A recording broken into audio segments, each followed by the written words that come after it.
예수님 이름으로 감사하며 기도하옵나이다. 아멘. 하나님 말씀은 사도행전 17장입니다. 사도행전 17장 30절에서 31절 두 절 말씀입니다.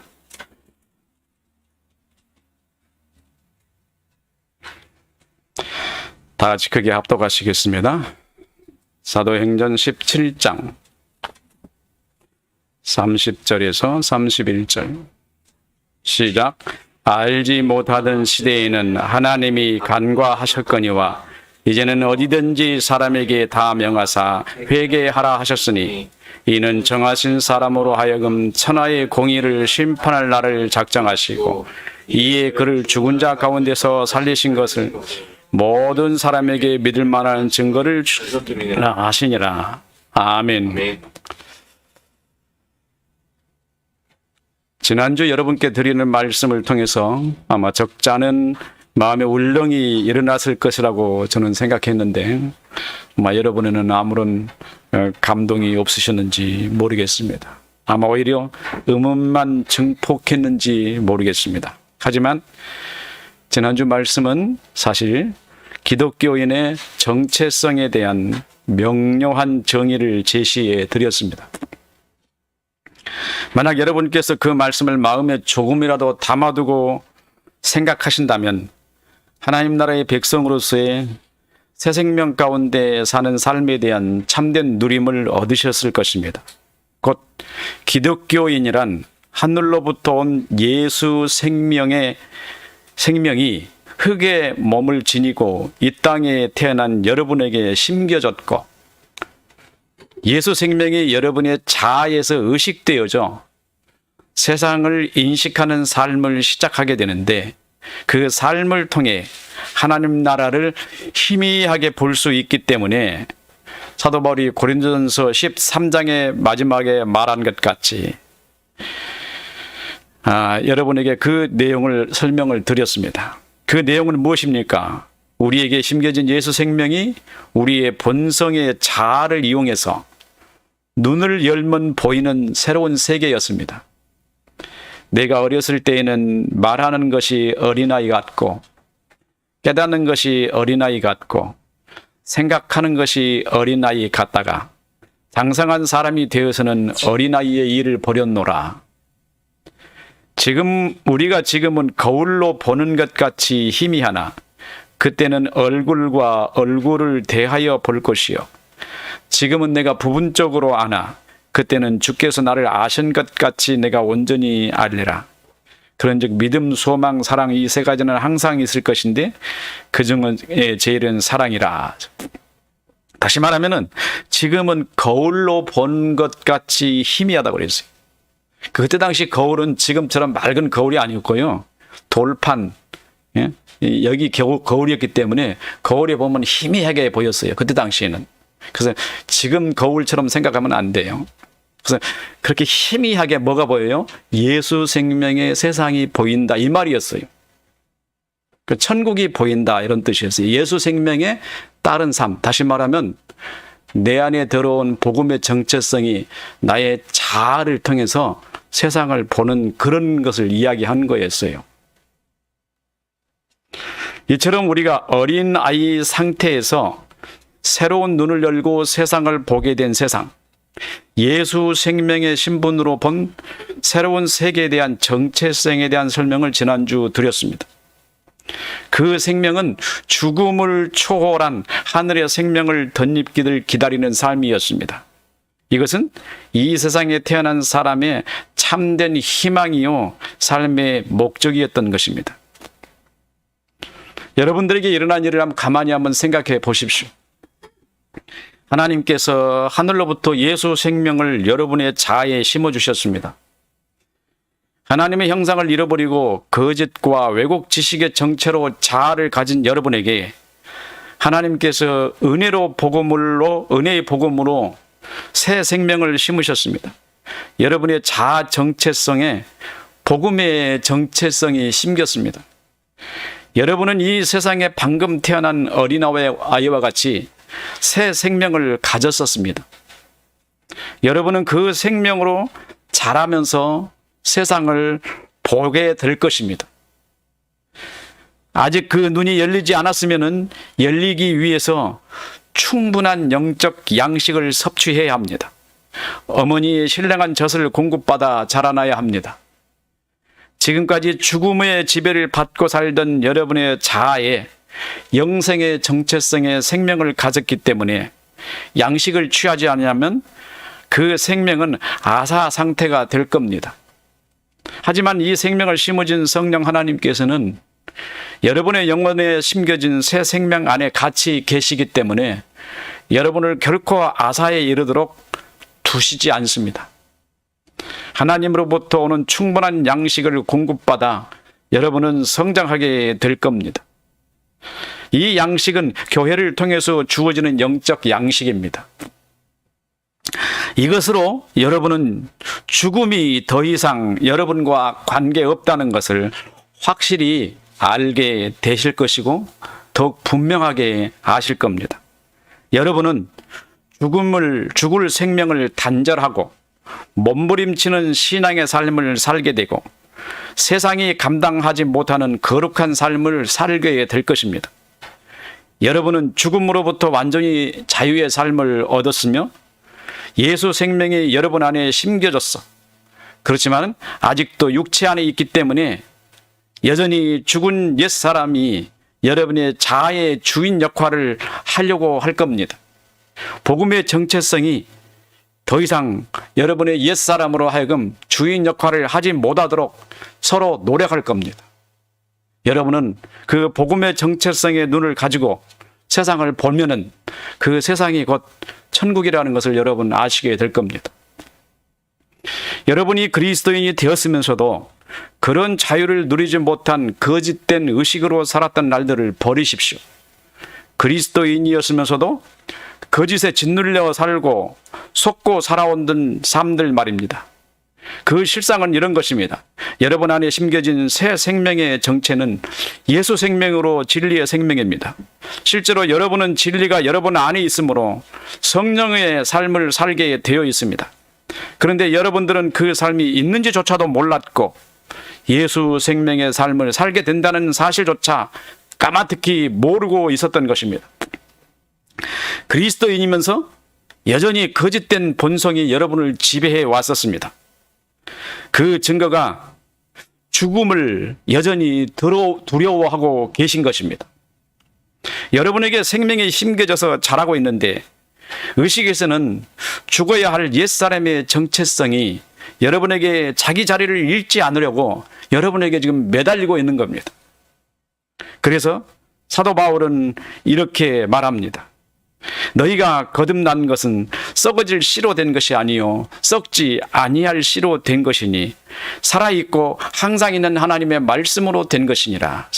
성경에는 수없이 많은 부분이 여러분이 거듭났고 새 생명이 되었으며 새 사람이 되었으며 새로운 세계의 사람이라고 수없이 많이 증거를 하고 있습니다. 그럼에도 불구하고 여러분들은 여전히 죽음을 무서워하고 죽음을 두려워하고 죽음의 지배를 당하고 있는 거예요. 하나님은 여러분을 사랑하셔서 하나님의 말씀이신 예수 생명을 여러분에게 심어주셨기 때문에 새 생명을 갖게 한 것이 썩어질 씨가 아니라 살아있고 항상 있는 하나님의 말씀으로 된 죽음이 없는 예수 생명이었는데 말입니다. 이 생명은 하늘로부터 오는 옷을 덧입기 위해 조금도 부족함이 없습니다. 이 생명이 하늘로부터 오는 옷을 덧입을 때 영광의 왕이신 예수 그리스도와 한 형제임을 명확하게 볼 것입니다. 그런데도 불구하고 여전히 옛사람의 죽은 행실에 머물러 여전히 세상의 죽음의 지배 아래서 죽음을 두려워하고 있는 종으로 살고 있으니 이런 어처구니없는 생활 속에서 우리는 얼마나 의심하고 두려워하며 살았습니까? 생명을 가졌으면서도 죄의 종으로 살고 있으니 이 어찌 슬픈 일이 아니겠습니까? 여러분에게 이 사실을 알려드리는 것이 저의 사명인데도 불구하고 저 역시 이 부분에 대해서 매우 무식했었습니다. 그래서 빨리 알려드리지 못하고 빙빙 돌며 한 세월을 보낸 것 아닙니까? 이 점에 대해서는 저는 크게 회개하는 마음을 가지고 지난 한 주간 보냈습니다. 그래서 전도자가 하나님께 지혜를 달라고 간구하라고 했던 그 이유를 알게 되었습니다. 간절한 마음으로 기도했습니다. 여러분 앞에 섰을 때 여러분 영혼들에게 예수 그리스도의 복음이 심겨지고 성장하는 일을 아주 구체적으로 전달해 드림으로 여러분 영혼이 충분한 양식을 얻어 천국의 풍성한 은혜를 누리도록 지혜를 달라고 구했습니다. 지난 날을 한번 되새겨 보십시오. 지금 여러분의 상태가 어떤지 들여다 보십시오. 그리고 여러분의 의식에 자리 잡은 예수 생명의 삶을 기뻐하는 시간을 가지십시오. 또한 아직도 의심하고 있는 예수 생명의 삶을 확고하게 확신하는 계기가 되시기를 바랍니다. 여러분은 여러분 의지로 이 세상에 태어난 것이 아닙니다. 실제로 여러분은 전능하신 하나님에 의해 이 세상에 보내어졌습니다. 하나님께서는 영원 전에 여러분을 선택하여 세상에 보내신 것입니다. 여러분을 선택하신 것은 숫자에 비교할 수 없는 선택입니다. 우주 가운데 여러분에게 마음을 두셨기 때문에 여러분은 이곳에 오게 되었습니다. 우리는 태어났을 때 하나님의 선택이 무엇인지 구체적으로 잘 모르지만 아무튼 선택하신 하나님께서는 세상에 태어난 우리가 사람으로 사는 것을 매우 기뻐하셨습니다. 그런데 우리보다 먼저 이 세상에 보냄을 받은 우리의 인류의 조상이 우리의 운명을 뒤바꿔 놓았습니다. 그것은 본래의 선택이 아니었습니다. 그들은 가장 안전하고 행복한 삶을 받았으나 자기의 의지로 꾀를 내어 하나님이 뜻하신 안전하고 행복한 삶을 버리고 고난의 삶을 선택하여 두 사람이 서로 나눠 먹고 만 것입니다. 그것은 하나님의 말씀에 불순종하는 것이었습니다. 이로 인해 우리의 비극적인 자아를 가지고 태어났습니다. 우리는 기능적 자폐아와 같은 무지와 결함을 가진 영적 혼돈을 가져온 겁니다. 사람에게 행복을 주는 것은 언제든지 온전한 선택을 하는 것입니다. 후회와 결함이 없는 선택, 매 순간 실수하지 않는 지혜로운 선택, 항상 기쁨이 충만한 선택, 그 자체의 선택을 공급하도록 심어주신 하나님의 형상의 조명을 외면하고 온통 무지와 암흑으로 가득 채워진 거짓과 왜곡을 가진 것입니다. 하나님의 형상이 함께 했을 때는 진리의 지식으로 자아의 정체성을 가졌으나 인류의 조상이 타락하여 하나님의 형상을 외면하게 되자 그의 후손들에게는 거짓과 왜곡된 지식의 정체 자아를 구성하는 비극이 일어났습니다. 이것으로 인류는 불행을 선택한 것입니다. 하나님께서는 불순종, 행복을 걷어차버린 비극적인 삶이라고 우리에게 말씀하십니다. 하나님의 형상의 조명을 받지 못한 사람과 거짓되고 왜곡된 자아를 가진 사람에게는 크게 세 가지의 특징이 나타납니다. 첫 번째는 하나님에 대해서 무지합니다. 하나님에 대한 무지는 곧 자기 자신과 세상에 대한 무지로 이어집니다. 그래서 이는 아는 것이 없습니다. 자기가 누구인지, 왜 여기 있는지, 그리고 어떻게 살아야 하는지 가장 중요한 삶의 기준을 상실해 버렸습니다. 이 모든 것은 눈을 열면 보이는 세계가 증거하고 있습니다. 여러분은 눈을 열고 세상을 보니까 세상이 아름답고 천국처럼 보이면 행복할 겁니다. 그러나 눈을 열었더니 거짓과 싸움과 미움과 분노와 미래에 대한 불안이 보이면 그것은 저주의 삶입니다. 이것들은 여러분의 세계이고 여러분은 이 세계를 헤쳐나가야 합니다. 미움과 증오스러운 분노가 우글거리는 세상을 지나가야 합니다. 그것들이 여러분을 그냥 놔둘 리 없습니다. 아무 이유 없이 여러분을 공격하고 여러분을 미워하고 여러분을 넘어뜨리고 여러분을 저주의 나락으로 빠뜨립니다. 여러분은 그것을 피할 지혜가 없습니다. 심지어는 하나님의 말씀과 삶에 대한 삶의 지혜에 있어서 소경이어서 이런 것들이 공격하는지조차도 모르고 살아오고 있습니다. 여러분은 이런 삶을 살면서 얻은 것이라고는 똑같은 미움과 분노와 증오, 그리고 이런 것들의 삶의 정체가 되어갑니다. 그래서 동일하게 세상 속에서 함께 악행을 하면서 살게 되어 있습니다.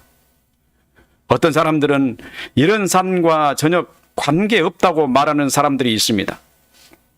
우리 가운데 우리가 스스로 이런 사람이었습니다. 남에게 해로운 해를 가하지 아니했고 미워하지 않았으며 분노나 증오를 드러내지 않았다고 스스로 은근히 자랑합니다. 그러나 우리는 이런 모습을 보이지 않았을 뿐이지 사실 이들과 조금도 다름없는 사람입니다. 왜냐하면 우리는 이런 사람의 본성조차 교묘히 숨기고 선한 삶을 살겠다고 위선을 떠는 사람들이었습니다. 왜 그러냐 하면은 사실은 죽음이 우리를 겁박하고 지켜보고 있기 때문에 거짓된 꼼짝없는 세상이 말하는 선한 삶을 산 것입니다. 죽음이 보고 있지 않았다면 우리는 누구보다 더 큰 악행을 저질렀을지도 모릅니다. 실제로 우리는 죽음, 곧 사망에 놓여 있었습니다. 우리의 삶은 죽음 앞에서 아무것도 아니었습니다. 하나님께서는 우리를 이렇게 살도록 지어 세상에 보내시지 않았습니다. 거짓의 정체로 살도록 지으시지 않았습니다.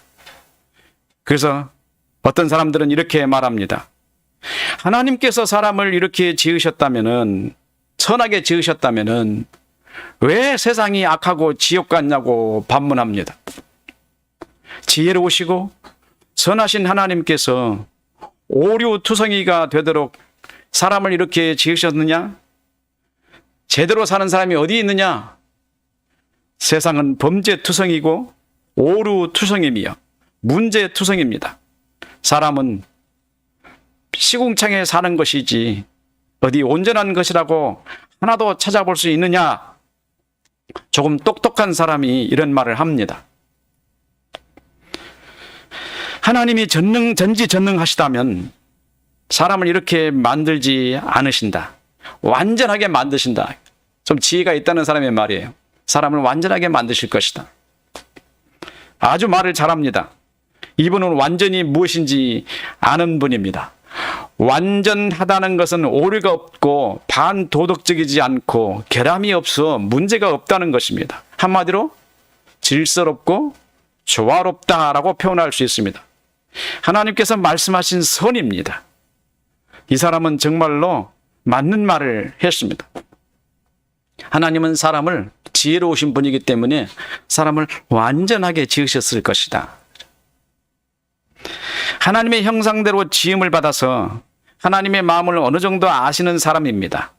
이것은 사람의 마음에 심겨진 정체성에 남겨진 진리가 나타내는 말일 겁니다. 이런 사람이 있다면 그래도 사람들 가운데 희망이라도 있을 텐데 세상에 여러분들도 알다시피 이 세상에는 그런 사람을 한 사람도 찾아볼 수가 없습니다. 저 역시 마찬가지로 더럽고 추악한 사람이기 때문에. 왜 그럴까요? 답은 하나입니다. 하나님을 모르기 때문에. 하나님의 형상의 조명을 받지 못한 사람의 두 번째, 세상 사람은 삶에 대한 목적을 모릅니다. 사람이 자기 삶에 대한 목적을 모른다는 것은 자기를 세상에 보낸 그 하나님을 떠나버렸기 때문입니다. 예를 들면 사람이 인공지능을 가진 기계를 만들었다고 가정하겠습니다. 그런데 이 기계 인간이 안전하게 살려면 생명을 유지하기 위해서 공급받아야 할 여러 가지 조건들이 필요한 것들이 있습니다. 가장 대표적인 것이 양식과 정보입니다. 성경에도 하나님께서 사람을 지어놨는데 그 사람에게 가장 필요한 것이 양식하고 정보입니다. 정보는 곧 지식입니다. 그런데 사람을 거부하고 인공지능 기계가 사람을 거부하고 떠났다고 한번 가정해 보십시오. 그러면 그 기계는 양식과 정보를 공급받을 수 없습니다. 그 양식과 정보를 스스로 해결해야 합니다. 그래서 그것들이 뭐를 할까요? 땅을 파고 곡식을 심어야 합니다. 여러분, 이 말씀을 들으면은 창세기 3장에서 하나님께서 사람을 심판하실 때 아담에게 하신 말씀 19절 말씀을 기억하실 겁니다. 땅을 개간하고 농사를 지어 땀을 흘려야 내가 곡식을 먹을 것이고, 이 말이에요. 똑같아요. 그 다음에 하나님으로부터 오는 지식을 받지 못하기 때문에 삶의 방향을 정하지 못해요. 목적을 알 수가 없습니다. 기계 인간을 만든 사람은 기계 인간의 생존 조건을 다 알고 있습니다. 움직이게 하는 에너지, 반드시 세상에서 반응하는 적절한 지능 정보, 이거를 그들에게 넣어줘야 돼요. 근데 그거를 안 넣어주면은 이게 어떻게 되겠어요? 근데 이 인공지능이 사람을 떠났다고 한번 가정해 보세요. 그러면은 그 필요적인 조건들을 공급받지 못합니다. 이처럼 사람이 하나님을 떠나버렸습니다. 그렇다면 사람이 세상에 살아가는 모든 삶의 조건에 대해서는 하나님 앞에 있는데, 하나님을 떠나버렸으니까 하나님의 도움을 받을 수가 없잖아요. 여러분들은 이 세상에 태어난 어린 영아를 보시지 않았습니까? 그들이 세상을 태어나면서 삶의 모든 조건을 가지고 태어난 거 보셨습니까? 부모가 양육해야 되지 않습니까? 사람은 이처럼 양육을 받아야 되는 상태로 지음을 받았습니다. 그러므로 양육을 받아야 합니다. 그 양육에 대한 매뉴얼은 하나님께만 있습니다. 하나님을 떠난 삶은 결코 행복할 수가 없습니다. 하나님을 떠났다는 그 자체가 행복 끝, 저주 시작입니다. 그래서 신명기 28장에 이렇게 말씀하셨습니다. 1장과 14장에서는 14절에서는 하나님의 말씀을 들으면 너희가 행복하게 살 것이고, 15절에서 68절까지는 너희가 하나님 말씀을 떠나면 저주가 너를 떠나지 않을 것이다. 이 매뉴얼을 떠나면은, 매뉴얼대로 살지 않으면요, 이런 뜻이. 그럼 하나님의 형상의 조건을 받지 못한 상태의 세 번째 조건이에요. 자기 존재에 대한 확고한 신념이 없는 것입니다. 세상은 자기 존재에 대한 확고한 인식을 가지고 사는 사람이 얼마나 될까요? 심지어 자기가 살고 있다는 사실조차 전혀 인식하지 못하고 아주 맹목적으로 살아가는 사람이 아주 많습니다. 아침에 일어나 날이 밝았으니 눈을 뜨고, 저녁에 해가 졌으니 잠을 자고, 아침에 일어나면 일터에 가서 일하고 돈 벌어 오고, 밤이면 또 집에 들어와서 잠자고, 일어나고 잠자는 삶의 반복, 아무런 생각 없이 이렇게 살고 있습니다. 자기 존재에 대한 확고한 의식을 가지지 않은 채 세상에 존재하기 때문에 살아가는 존재는 들에 뛰어다니는 짐승과 하등의 차이가 없습니다. 차이가 있다면은 그들이 씻지 않고 집을 짓지 않으며 자연에 동화되고 살고 있는 짐승과 사람은 밥을 해먹고 씻고 집을 짓고 산다는 것만 다릅니다. 사실 이것이 짐승과 다른 것이 아닙니다. 사람은 몸에 털이 없습니다. 그래서 벌거숭이로 세상에 살면 이건 완전히 잘 씻겨진 고깃덩입니다. 이렇게 한번 돌아다닌다고 한번 생각해 보세요. 사자와 호랑이와 시랑이들이 뭐라 그랬어요? 이야, 깨끗한 짐승이 있네, 먹을 거 있네 하고 실컷 뜯어먹을 거 않겠어요? 근데요, 사람은 가죽이 매우 부드러워요. 먹기도 좋아요. 근데 털 있는 짐승 잡아먹겠어요? 사람 잡아먹지? 이것이 자기 존재감이 없는 삶을 살고 있는 사람의 상태라는 것이에요.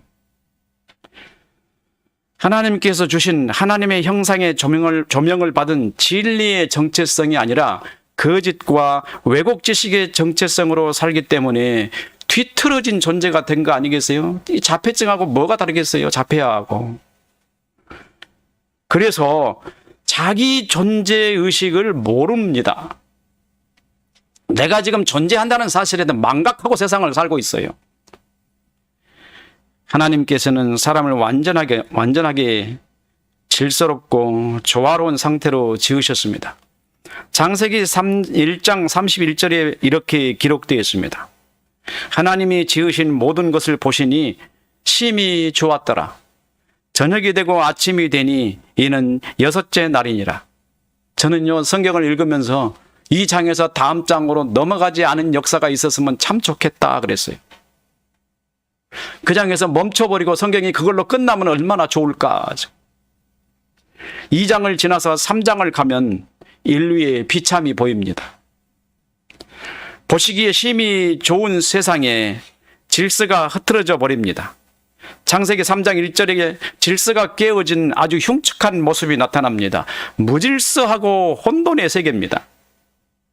하나님의 질서는 만물이 자기 자리에 있는 겁니다. 사람은 사람의 자리에, 짐승은 짐승들의 위치에, 식물들은 식물들의 위치에 있는 것입니다.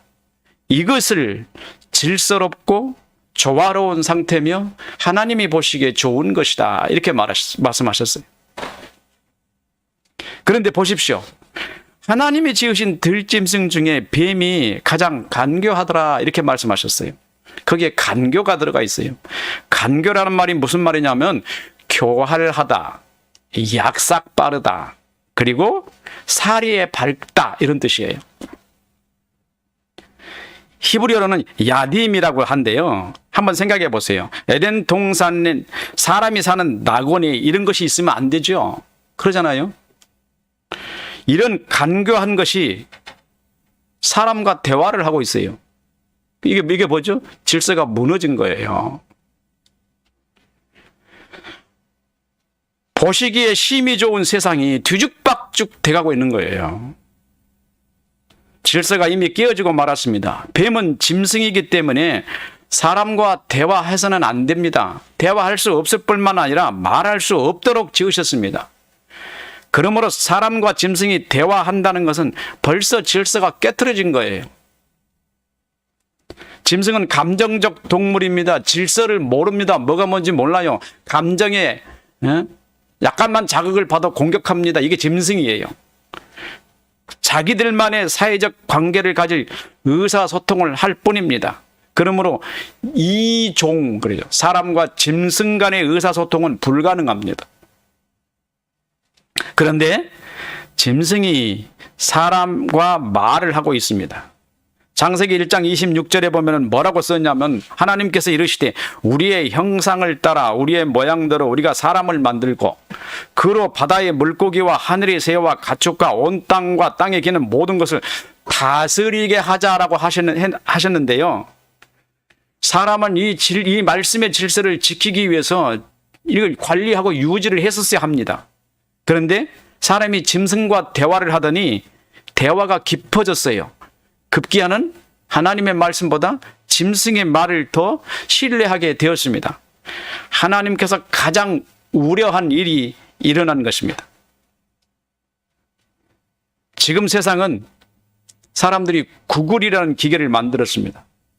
이 기계의 그 이름이 의미하는 히브리어 발음을 보면 김멜, 바부, 김멜, 라멧이라고 그러는데요. 히브리어 보면 구글이라고 표현을 하는데요.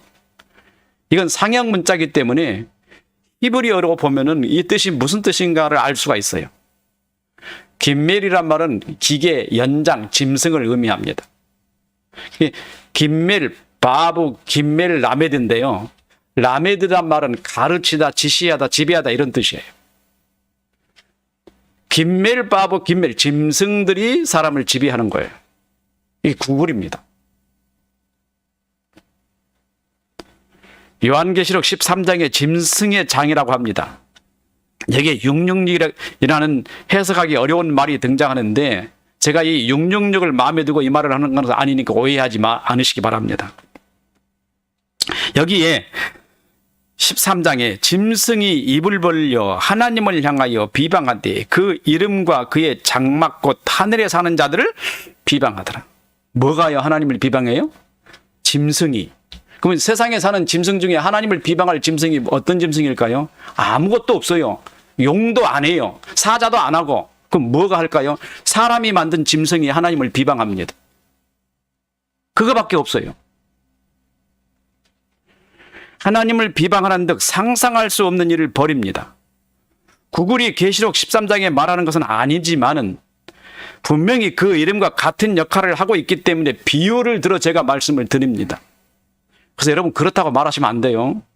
그렇다고 비유를 한 거예요. 기계는 짐승과 같고 사람이 아니기 때문에 지금 세상은 구글이 통치하고 있습니다. 여러분 그걸 잘 아시는지 모르겠어요. 어떤 사람들은 세계 정부라고 하는 이상한 말로 사람을 현혹하고 있는데 사단은 그렇게 미련하지가 않아요. 사단은 세상에서 가장 머리가 뛰어납니다. 그 이유는 모든 세상 사람들의 지혜가 그와 연결되어 있기 때문에 그래요.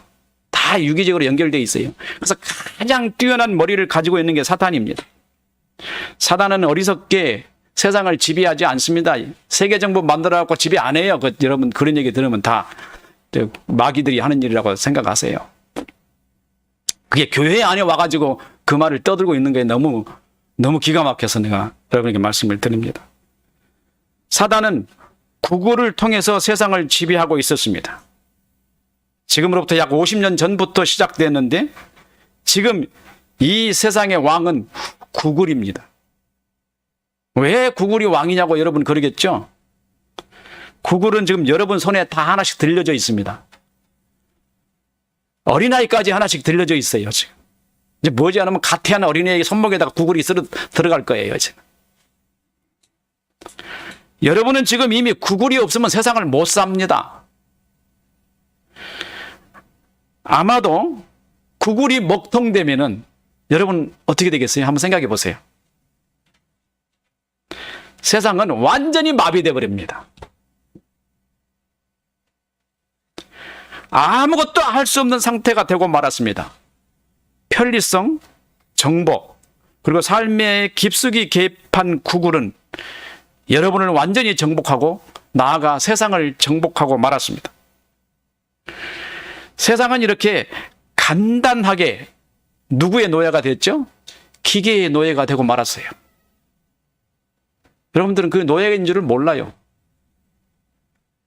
여러분들은 구글의 노예입니다. 세상은 구글이 아니면 아무 질서도 잡을 수 없는 상태가 되었고 사람을 대신해서 대신 생각해주는 지경까지 이르렀습니다. 저는 여기 앉아서요. 무슨 단어 찾으려면 구글 검색부터 해요. 완전히 노예 아닙니까 제가? 이 구글을 떠나서는 아무것도 못해요. 이런 세계가 왔어요. 나도 지배를 당하고 있고. 여러분 부정할 수 없는 세계입니다. 하나님께서 사람에게 말씀하시기를 생육하고 번성하여 땅에 충만하라, 땅을 정복하라, 땅을 다스리라고 하셨습니다. 그런데 이제 사람은 세상을 정복하기는커녕 완전히 정복을 당해버렸습니다. 완전히 정복을 당해버렸어요. 옛날에는 거짓 지식이라도 있었는데 이제는 사람이 만든 짐승이 사람을 지배해버리는 상태가 되지 않았어요? 이것이 에덴 동산에 있는 뱀과 사람이 대화해서 얻어낸 마지막 결과입니다. 사람은 짐승하고 대화해서는 안 됐었습니다. 사람은 하나님과의 대화하도록 하나님께서 하나님의 형상을 그에게 주었습니다. 하나님께서 사람을 거룩하게 만드셨습니다. 하나님께서 사람을 지으신 목적이 무엇입니까? 하나님을 모르는 사람은 대뜸 이렇게 생각합니다. 자기 마음에 피조물이라는 의식을 전혀 갖지 않기 때문에 하나님께서 지으셨다는 생각을 전혀 하지 못하고 이렇게 생각합니다. 우연히 어찌해서 세상에 태어난 것이 사람이야. 열심히 일하고 멋있게 사는 거야. 조금 더 노력하고 성공한 인생을 살고 좋은 환경과 멋진 인생을 즐기며 사는 거야. 행복하게 살다가 죽으면 되지 뭐. 뭐 있겠어? 이게 하나님이 자기를 지었다는 것을 모르는 사람들의 생각입니다. 과학과 자연, 철학이 이런 사람들의 생각을 부추깁니다. 사람은 우연한 생명체에서 온 거야. 사람은 수억 년 전에 한 생명체가 진화와 과정을 거쳐 오늘 우리 모습이 된 거야. 하나님께서 지으셨거나 창조된 피조물이라는 말은 다 사람이 상상해서 지어낸 말이야. 근데 이 사람들이 하는 말을 한번 들어보세요. 이 사람들이 연구가 더 신빙성이 없다는 것을 모든 사람들은 다 잘 알고 있어요. 왜 그런지 아세요? 실제로 이들이 하는 말들 중에 확실하게 뭐뭐이다라고 말하는 말은 한마디도 없어요. 뭐라고 한지 아세요? 이랬을 거야. 아마 이것일 것이다. 아마 아프리카에서 원류인이 40만 년, 4억만 년 전에 거기서 살다가 거기서 죽었을 거야. 그래서 화석이 됐을 거야. 확실한 건 하나도 없습니다. 그것이다라고 말하는 건 한마디도 없어요. 저 진화론 책 보세요. 다 뭐뭇일 것이다. 그랬을 것이다. 이랬을 거야. 이거예요. 추측한다. 지난 시간에 여러분에게 제가 뭘 말씀드렸죠? false. false가 뭐라 그랬어요? 추측한다는 거예요. 사실이 아닌데 사실인 것처럼 만들어내는 거, 꾸며낸 말. 이 거짓이 우리를 완전히 사로잡았잖아요. 아마도 인류의 조상은 아프리카에서 왔을 것이다. 말 끝에 보면 항상 추측입니다. 이것은 스스로 거짓이라는 것을 자기들이 드러내고 있는데도 불구하고 확실히 뭐뭇이라고 말한 구절은 한 줄도 없습니다. 모두 뭐뭇일 것이라고 추측해서 온 거짓말입니다. 그들의 논리는 거짓에서 시작해서 거짓으로 끝납니다. 그러잖아요. 우리가 배운 게 그거잖아요. 여러분 과학책 보세요. 전부 뭐뭇일 것이다 해서 시작하지.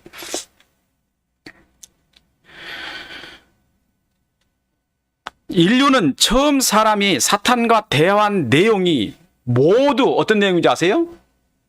사실이 아닌 꾸며낸 말입니다. 하와는 죽을까 하노라를 심판이 아니고 죽는다. 이게 다 거짓말이에요. 이 모두 다 사실이 아닌 말입니다. 너희가 하나님과 같이 되어라고 사람을 마귀가 부추깁니다. 이 말조차 거짓입니다. 참말은 한마디도 없어요. 사람이 하나님과 대화하지 않고 짐승과 대화하니 거짓말밖에 할 줄 모릅니다. 그래 나중에 보세요. 하나님께서는 뱀과 일체의 대화를 하시지 않습니다. 왜 그랬습니까? 뱀은 말을 할 줄 모르는 존재이기 때문에 그와 대화하시지 않고 무조건 심판 딱 해버리십니다. 말을 못하는 존재니까. 그런데 사람은 짐승과 놀아나다 하나님과의 대화를 단절시켜버리고 일체의 진리의 말씀을 들을 수 없는 상태로 빠지고 만 거 아니겠어요? 결과로 사람의 정체가 바뀌고 말았습니다. 하나님의 형상은 사람에게서 파괴되었고 사람은 이 형상을 벗어 던져버렸습니다. 이 형상을 입고 살아야 되는데 스스로 살겠다고 벗어 던져버린 것입니다. 이제 사람은 진리를 들을 수 없는 상태가 되었습니다. 그래서 결국 거짓과 왜곡 지식의 정체성을 가진 존재가 되고 만 것입니다. 이로부터 사람에게는 진리가 사라져버렸어요. 그래서 사도 바울이 로마서 3장 4절에 이렇게 말합니다. 모든 사람은 거짓되되. 진리를 말하는 사람은 한 사람도 없습니다. 그러니까 3장 10절에서 9절의 말씀 보면 사람의 상태가 이렇습니다.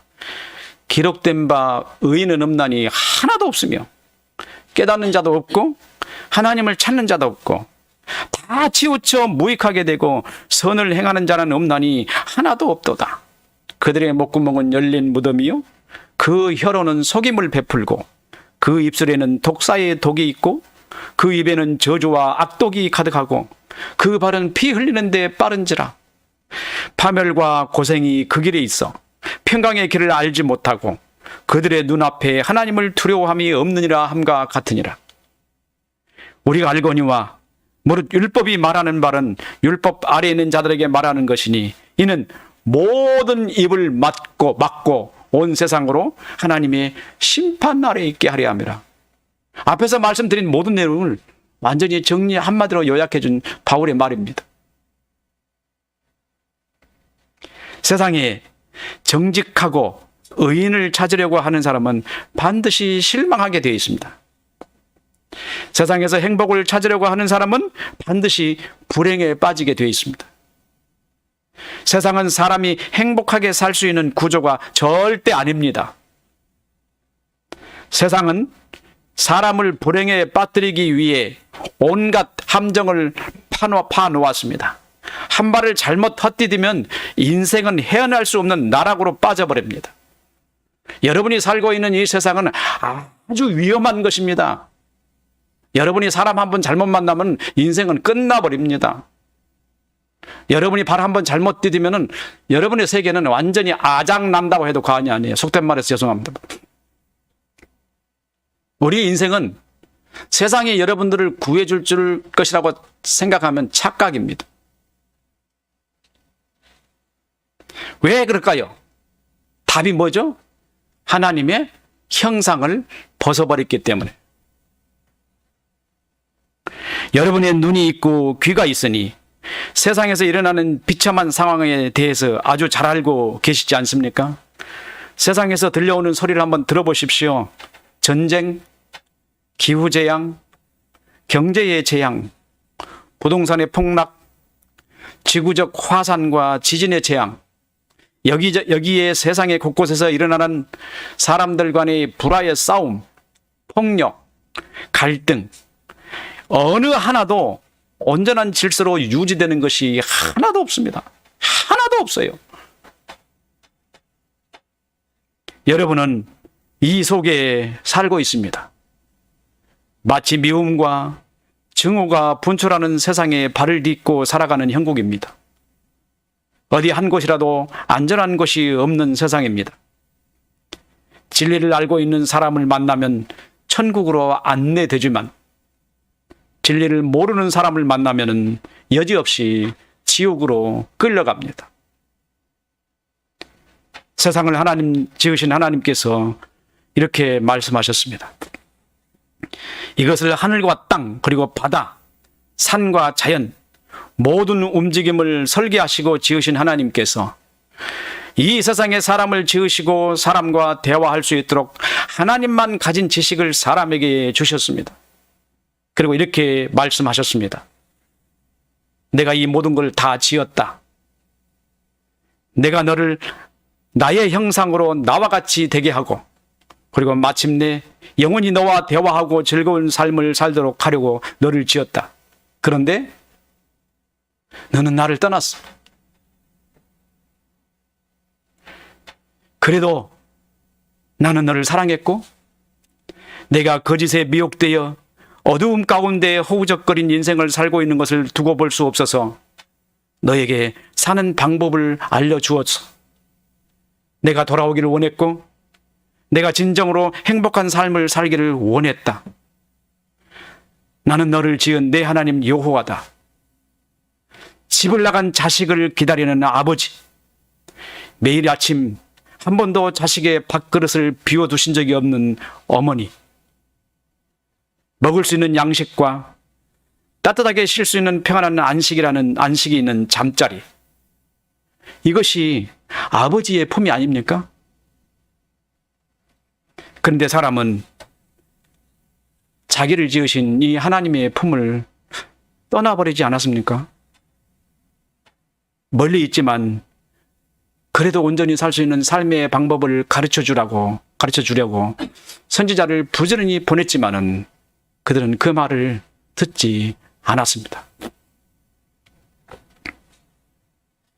그러나 다 망가진 누더기를 걸쳐 입는 사람의 상태를 다시 회복하기 위해서 행복한 삶을 살기를 원하시는 하나님의 간절한 마음을 매몰차게 외면해 버리는 사람들에게 돌아오라고 수없이 외치고 있지만은 사람들은 미동도 하지 않습니다. 하나님께서는 최후의 수단을 쓰셨습니다.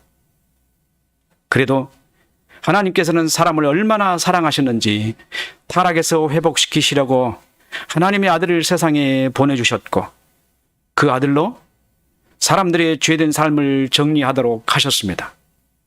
거짓과 왜곡에 팔려있는 자식의 값을 치르고 구하시려고 아들을 보내신 것입니다. 그가 바로 예수 그리스도입니다. 예수 그리스도께서 오실 때 하늘로부터 소리가 나서 말했습니다. 마태복음 3장 17절에 이는 내 사랑하는 아들이요. 마태복음 17장 5절에 구름 속에서 소리가 나서 이르시되 이는 내 사랑하는 아들이요 내 기뻐하는 자니 너희는 그의 말을 들으라. 하늘에서 분명히 주님께서 오시는 것을 사람들에게 말씀하셨다는 것.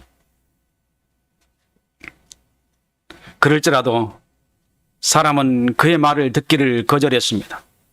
오히려 예수를 죄를 정하여 십자가에 못 박아 죽여버렸습니다.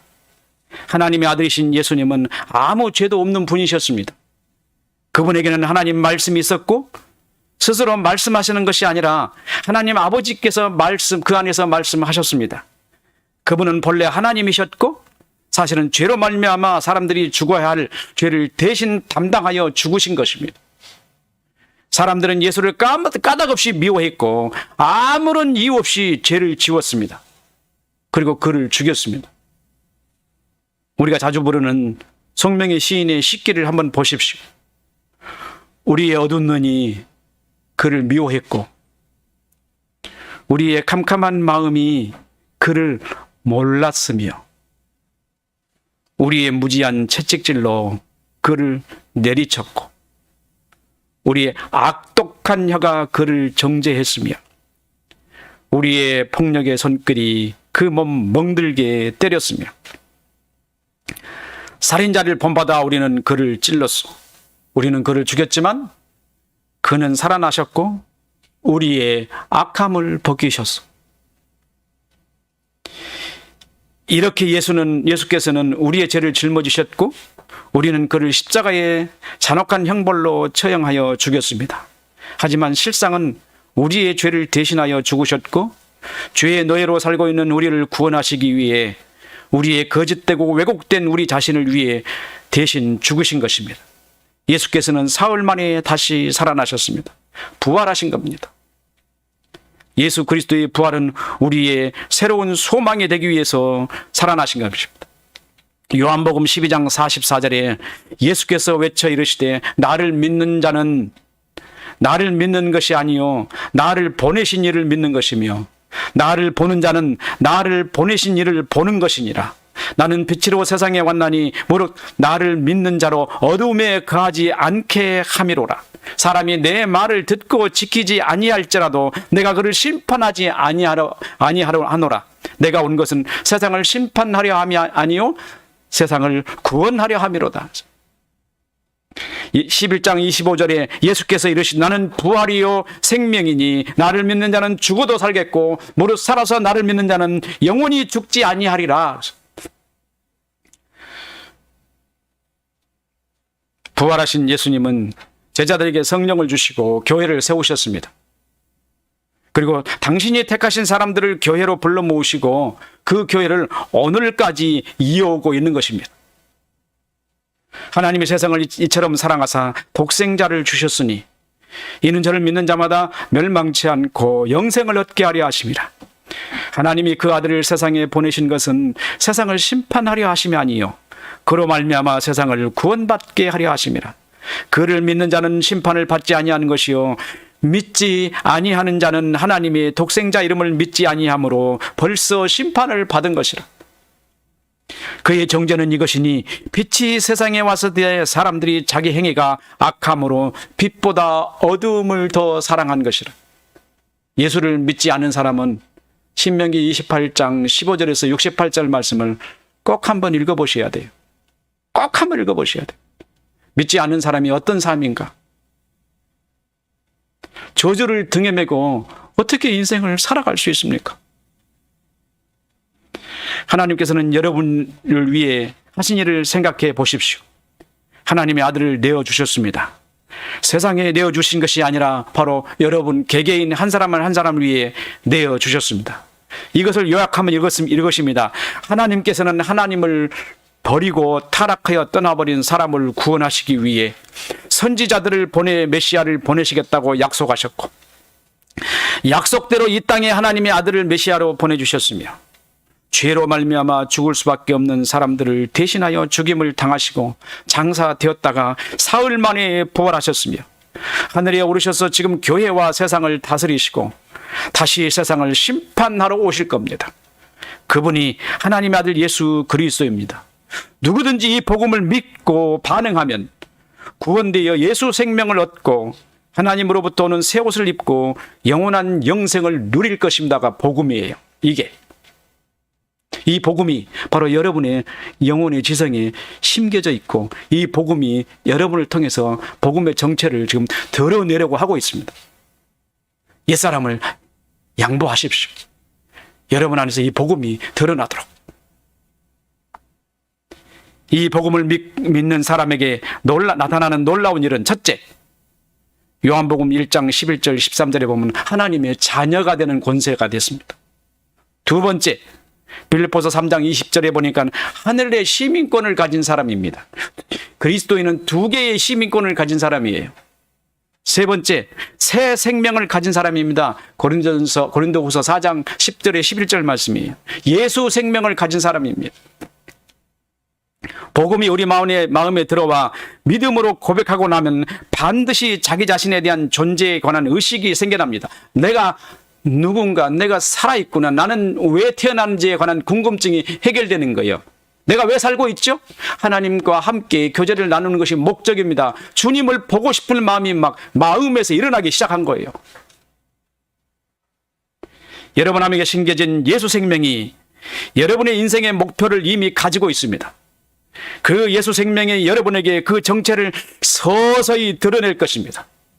복음의 사람으로 행복을 주님과 함께 주님의 삶을 살면서 복된 신앙으로서 여러분에게 일어날 말씀을 통한 기적이 일어날 것입니다. 그 기적의 약속의 말씀은 내가 내 하나님 여호와의 말씀을 듣고 내가 오늘 내게 명하는 그의 모든 명령을 지켜 행하면 내 하나님 여호와께서 너를 세계 모든 민족 위에 뛰어나게 하실 것이라는 이 약속의 말씀이에요. 내가 내 하나님 여호와의 말씀을 청종하면 이 모든 복이 내게 임하며 내게 이르리니 성읍에서도 복을 받고 들에서도 복을 받을 것이며 내 몸의 자녀와 내 토지의 소산과 내 짐승의 새끼와 소아양 새끼가 복을 받을 것이며 내 광주리와 떡반죽 그릇이 복을 받을 것이며 내가 들어와도 복을 받고 나가도 복을 받을 것이니라. 여호와께서 너를 대적하기 위해 일어난 적군들을 내 앞에서 피하게 하시리라. 여러분들을 공격하는 사람들이 들어오면요, 한 길로 왔다가 7길로 도망가요. 여러분이 예수 생명이 있으면은 여러분들은 그 삶을 체험하실 거예요. 여러분 안에 있는 예수 생명의 그 정체성이 그 삶을 여러분으로 체험하게 하고 여러분으로 드러나게 하려고 할 거란 말이에요. 그래서 여러분의 삶 속에는 기적이 점점 많아질 겁니다. 상상할 수 없는 기적들이 여러분에게 일어날 거란 말이에요. 그게 예수 생명의 안에서만 나타나는 일입니다. 본성에 거짓된 사람이 기적을 체험하려고 여러분들 얼마나 교회에서 무릎 꿇고 기도하고 노력 많이 했습니까? 다 헛된 일 아니었습니까? 예수 생명도 없이 그 거짓된 본성으로 하나님 만나려고 하지 않았었나요? 거짓된 본성으로 예수님 만날 수 있을 것 같아요? 만나도 대화가 안 됩니다. 왜? 언어가 다르기 때문에. 가인이 하나님을 만났는데 하나님을 제대로 봤나요? 못 봤잖아요. 그래서 하나님을 왜곡시켜 버렸잖아요. 이스라엘 백성들이 시내산 꼭대기에서 하나님을 만났는데 어떻게 했습니까? 40일 후에 황금신상을 만들어 버렸잖아요. 예수님께서 이 땅에 오셔서 당신이 하나님의 아들이라 그랬더니 이스라엘 사람들이 그렇게 성경을 많이 보던 자기 본성으로 율법을 지켜서 하나님의 의를 이루려고 했던 사람들이 어떻게 했나요? 예수님은 십자가에 못 박아 죽여버렸잖아요. 자기 본성으로 예수를 믿으면은 반드시 왜곡시킵니다. 반드시 거짓된 신앙이 나오게 돼 있어요. 내 안에 복음의 정체성, 예수 생명이 심기지 아니하면 모두가 거짓이었던 거예요.